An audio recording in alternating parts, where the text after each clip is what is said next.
ओम शांति। आज 10 अप्रैल 2023 है और प्यारे बाबा के साकार रूप से चले हुए मधुर महावाक्यों को स्पष्ट करेंगी आदरणीय आशा दीदी। ओम शांति दीदी। ओम शांति। बाबा ने कहा, मीठे बच्चे, श्रेष्ठ बनने के लिए सदा श्रीमत पर चलते रहो। लक्ष्मी नारायण भी श्रीमत से इतने श्रेष्ठ बने हैं। देखिए, दो शब्द हैं, श्रेष्ठ और भ्रष्ट। श्रेष्ठ बनने का आधार क्या है? वह है श्रीमत। तो जितना श्रीमत का पालन करते हैं उतनी श्रेष्ठता अपने अंदर आती जाती, तो श्रेष्ठ बन जाते हैं। प्रश्न है, भक्ति में गौमुख का यादगार क्यों बनाया है? क्योंकि संगम पर बाप ने ज्ञान का कलश माताओं के ऊपर रखा है। तुम माताओं के मुख से ज्ञान अमृत निकलता है जिससे सब पावन बन जाते हैं। इसलिए भक्ति में गौमुख का यादगार बना दिया है। तुम गौ माताएं हो, तुम ही सबकी मनोकामनाएं पूर्ण करती हो, इसलिए यादगार बने हुए हैं।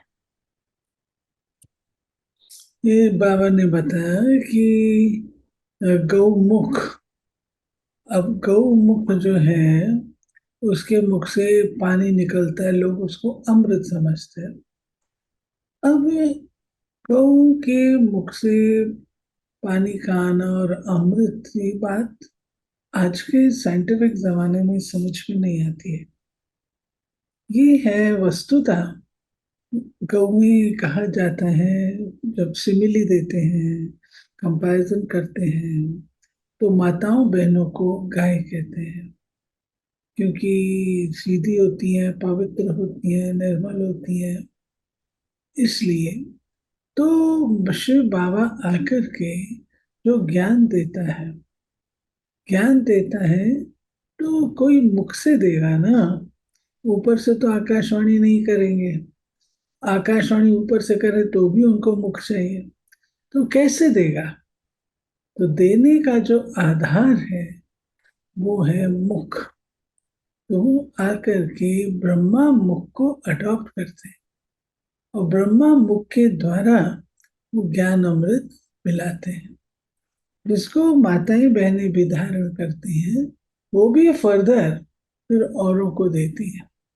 तो हो गए गौमुख। एक मुरली में बाबा ने कहा था, तुम सब बच्चियां भी गौमुख हो। गीत है, नैनहीन को राह बताओ। बच्चों ने गीत सुना। भक्ति मार्ग वाले बच्चे बाप को पुकारते हैं कि हम जो नैनहीन बुद्धिहीन बन गए हैं, हमें राह बताओ। हे प्रभु जी, याद करते हैं अपने बाप को। उनको परम पिता परमात्मा कहा जाता है। सभी जीव की आत्माएं बाप को याद करती हैं। हम इस पतित दुनिया में बहुत दुखी हैं, दर दर धक्के खाते रहते हैं।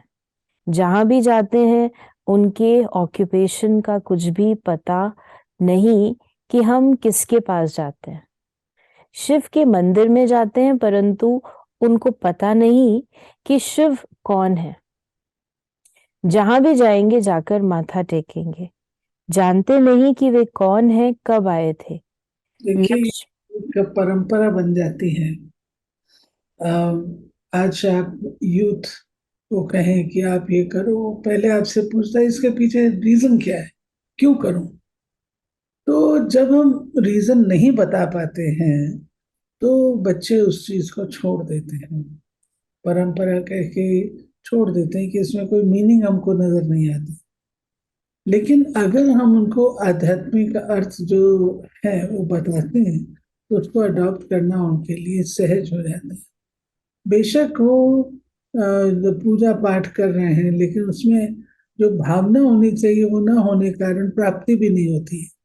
इसलिए बाबा कहते हैं कि परिचय का होना वो अति आवश्यक।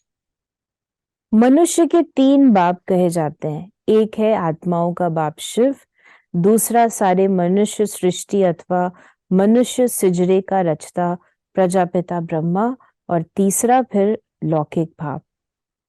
फिर बाबा ने कहा कि आत्मा का बाप एक ही है, उनको याद करने से वर्षा मिलता है। बेहद के शांति और सुख का वर्षा कोई मनुष्य मात्र से मिल नहीं सकता, चाहे कोई भी हो। ब्रह्मा विष्णु शंकर को भी देवता कहा जाता है।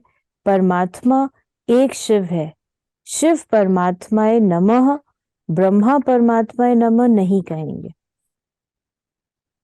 ये बाबा ने कहा शिव परमात्मा ने नमः कहेंगे, ना ब्रह्मा देवता नमः, ना विष्णु देवता नमः, ना शंकर देवता नमः, इनको हम परमात्मा ने कहेंगे। परमात्मा न्यारे हैं। इन त्रिदेव रचयिता शिव को कहा गया, तो वो इन तीनों से न्यारे हैं, उनको परमात्मा कहेंगे।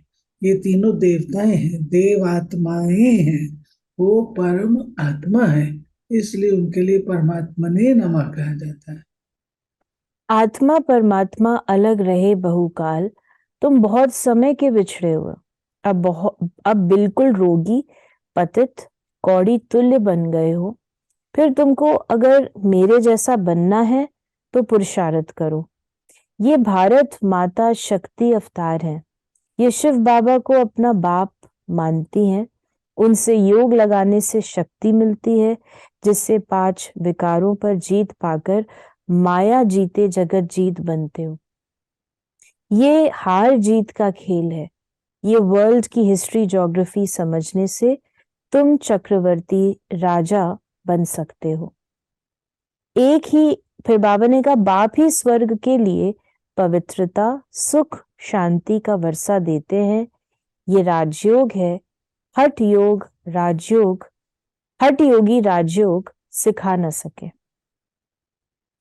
फिर ठीक। बाबा ने कहा आप अभी बताते हैं हठ योग और राजयोग दोनों अंतर, दोनों व्यत्यास है।